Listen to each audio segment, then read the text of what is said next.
You're listening to Sharky on sharkgoeschomp. Tonight, we have 12 quick but true stories of time travel and other dimensions. From Stephen Wagner, ThoughtCo, submitted by various people just like yourself.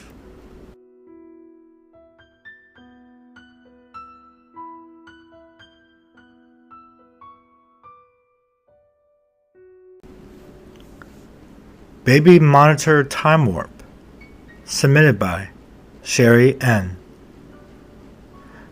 As usual, the long workday was coming to an end, and I was dutifully putting the last load of laundered clothes away in our bedroom when I heard a ruckus on the baby monitor just a few feet away from me. I thought it was strange when I knew my husband and Tyler were both in the living room quietly watching TV as my 2-year-old drifted silently off to sleep, curled in my husband's lap as he caught the evening news. The bedroom door was straight in front of me, and I could see all the way down the hall to my husband and son in the lazy boy chair as this ruckus over the monitor continued. It didn't take long for me to realize the sounds were very familiar. Earlier in the day, I was in my toddler's bedroom putting a load of folded clothes into the drawers and picked up some stray toys and books that weren't being played with at the time. As I was doing so, I was telling my son about the story of Jack and the Beanstalk for the very first time. Now I stood in disbelief as I heard the drawers being pulled open and shut, and I heard the rustling of the toys and books being put into their proper places. But I nearly fainted when I heard my son's voice over the monitor. I kept looking back and forth at my husband and now sleeping son in the chair in the living room, and the monitor sitting on my dresser was literally replaying the specific events from earlier in the day. The monitor is a standard baby monitor bought from Walmart and is not a recorder, but instead monitors the sounds coming from the room as they are happening at the present time only. I listened as my voice retold the story of Jack and the Beanstalk, and listened with familiarity as my son responded in baby talk to the tale he had never heard before. The incredible part was that this all happened 5 hours earlier on the same day. I quickly called my husband into the room as he listened to the last part of the story with my voice coming through the monitor and our son's coos and chuckles. He stood just stunned and turned his head and looked at our sleeping son, who flopped peacefully over his shoulder. In disbelief, he asked, "How in the hell?" as his voice drifted off, trying not to miss a thing. I just stared at him in the same disbelief, and we both just shook our heads. Now, this has never happened before or since, and became pretty clear from the beginning that we were listening to some kind of warp in time. I never imagined in a million years that I would be witness to it, and must admit, if it should happen to you, it is indeed one of the most incredible moments that one can ever experience.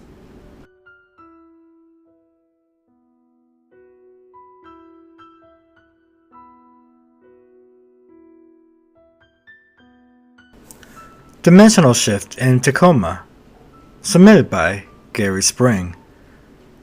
I was walking in downtown Tacoma, Washington one evening around 9 o'clock. I was on my way to meet a friend at a certain intersection. The year was 1976. I was enlisted in the U.S. Army and was stationed at Fort Lewis. I remembered it was the month of April. As I was walking, I started to wonder what time it was, so I looked around for the nearest store where I could find out the time. I looked across the street and there was a walk-in movie theater. I figured that was as good a place as any. Then the weirdest thing happened. I started across the street, and next thing I knew, my vision was clearing up, and I was standing in front of the ticket counter inside the theater lobby. I had a ferocious headache, and my legs felt very unsteady. I recovered a little, but that headache was just something else. I bowed and started rubbing my forehead. After a minute or so, I heard a gasp. I looked up, and there was this pretty girl on the other side of the counter with a surprised look on her face. She asked me how I got in. With a throbbing pain in my head, I looked at her and I didn't know how to answer her. I was confused. I started to walk toward the counter, and she backed away. Now, she had a scared look on her face, understandably, and she asked me again how I got in. I looked up at the wall behind her. There was a clock hanging there. I started to mutter, What time is it? She then told me I had better leave or she'll call the police. I felt so weird. It's hard to explain. I felt like I had broken through a territory I didn't even recognize. I stood there for a few minutes. That's when the girl went into the back room. I could hear her talking to someone. I turned around and started to walk toward the entrance. That's when this big guy came out of the back room, walked around the corner, and before I could say anything, grabbed me by the arm and pulled me toward the entryway. He unlocked the door and just shoved me outside. He told me to get out of there and went back inside. I couldn't figure out what was going on. I stood there, looking around, just rubbing my head. Then it dawned on me. The time on the clock read just past midnight. I looked back at the theater. It had a closed sign on the front door. The girl and the guy were standing there looking at me. Then the big guy opened the door again and warned me that if I didn't leave that instant, he was going to kick me in the butt. So I started to walk away, still confused.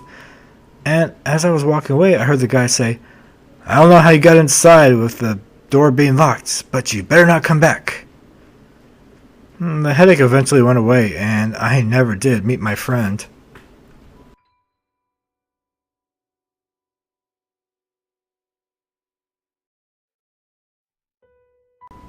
Future City, submitted by Daisy.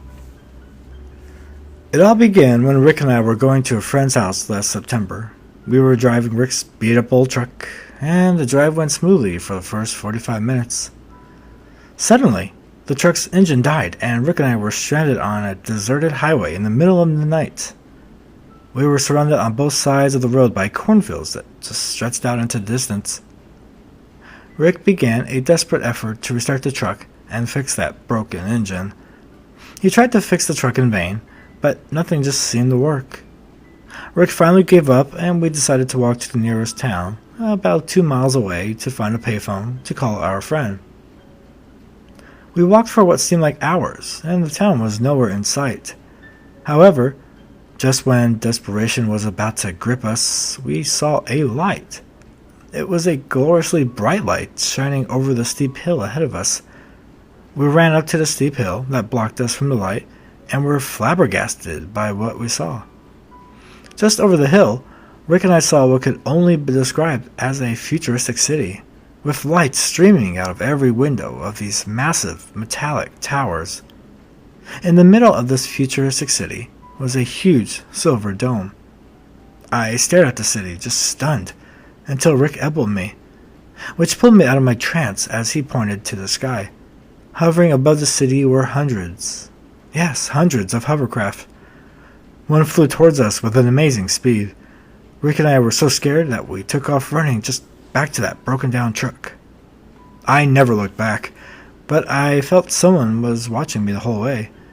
When we got back to the truck, it started without difficulty, and Rick and I took off as fast as we could in the opposite direction.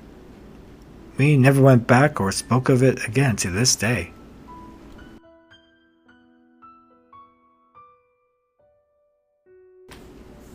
Hospital Space-Time Confusion, submitted by Mel H.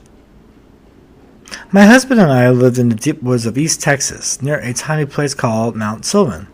I had been having some medical tests done at the hospital nearby. I went for testing 3 days in a row, always with the same routine.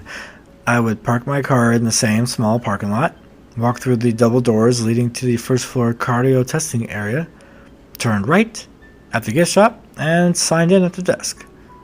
I always exchanged some casual conversation with the same young and very pleasant blonde receptionist. There was a small sitting area across from her desk, with a door leading to the phlebotomy, the blood drawing lab, right behind her cubicle. The door to the lab was always open, though at the sight of patients sitting in the exact same type of chairs, even the same color, That I saw my late mother sit in for her chemo treatments was just too gut-wrenching. She died a year ago.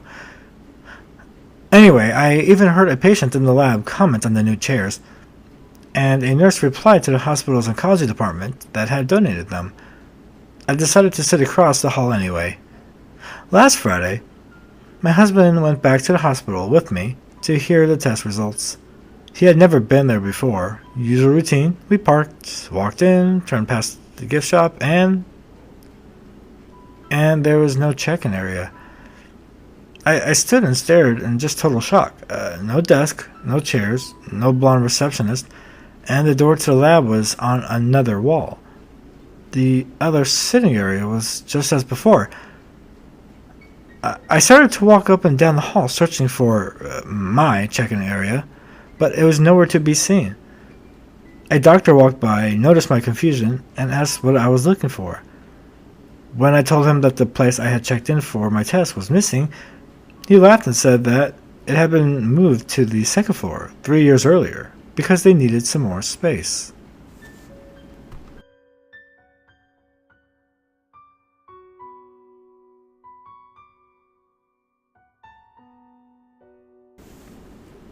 He got there before he arrived. By Eula White.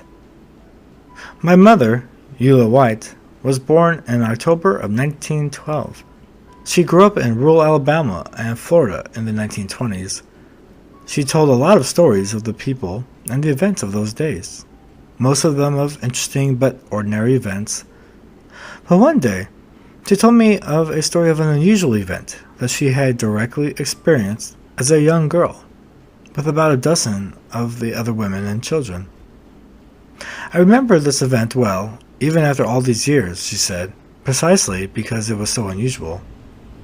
In those days, she told me, rural Alabama was still kind of backward. Little electricity and horses and wagons were the only transportation for many farm folk. I remember it was a bright summer day. Early that morning, the other women and I had gathered on the porch of the Hawkins farmhouse to shell quite a few bushels of peas and beans for preserving and just to talk as we worked. The younger children were playing in the yard. Mr. Hawkins came out of the porch and told Mrs. Hawkins that he was going to town on business. Mr. Hawkins saddled up his horse, and he rode through the big gate directly in front of the porch. Mrs. Hawkins reminded him to bring home a big sack of flour. He answered her with a grunt and rode off. About mid-afternoon, we were still on the porch shelling peas. We looked up and saw Mr. Hawkins approaching the house. The road leading to the house came off the main road and was about 300 feet long and ran directly up to the porch, so we could see him coming quite clearly. Thrown across the saddle in front of him was a large white cloth sack of flour, and cradled in his left arm was a brown bag of other groceries. We watched as he rode up to the gate, and he stopped there, waiting for someone to open it. One of the boys ran to the gate and opened it. Then, in full view of all of us, women and children, Mr. Hawkins vanished. He just disappeared instantly. We sat there for a second or so, just astonished. Then, terrified, we began screaming. After a few minutes, we calmed down, but were still shaking and confused. We just didn't know what to do. So after a while, we went back to shelling peas, but all of us, the children too, huddled up there on that porch, afraid Mrs. Hawkins made one of the boys close the gate. About half an hour later, we looked up and saw, again, Mr. Hawkins riding toward the house with the same white sack of flour across the saddle in front of him, and that same brown bag of groceries in his left hand. Again, he rode up to the gate without a sound and stopped. None of us had the nerve to open the gate. We were all just too afraid to move. We just sat there, staring at him, waiting to see what would happen next. Finally, to our relief, Mr. Hawkins spoke. "Well, is someone going to open the gate for me?" Mr. Hawkins, Mother said, got there before he arrived.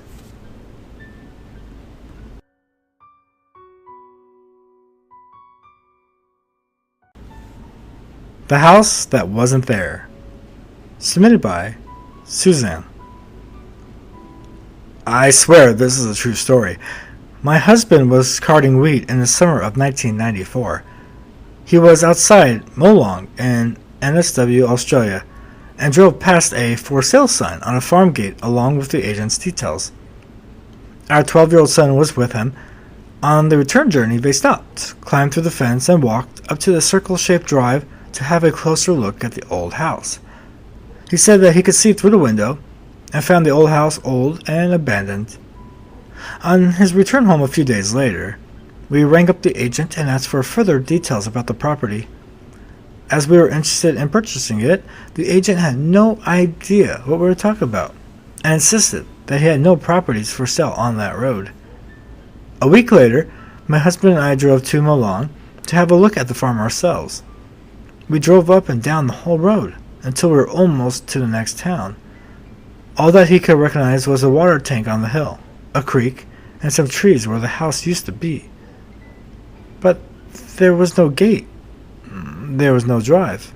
There was no real estate sign. And there was no house.